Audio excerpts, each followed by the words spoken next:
Hello and welcome everyone to a new video on your channel, Mr. Tech Tips. Before watching the video, don't forget to subscribe to our channel and don't forget also to like this video. In today's video, I will show you how to enable auto lock on iPhone with iOS 26.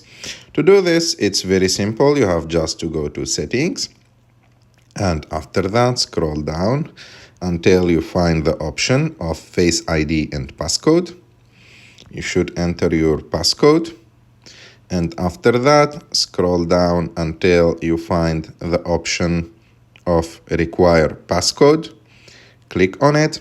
And here you can choose when your iPhone will be locked.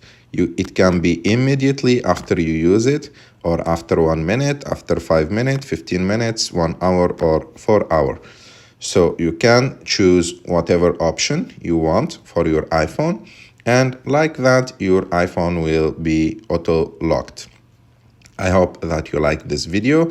If you like this video, don't forget to subscribe to our channel to like this video, and see you in the next one.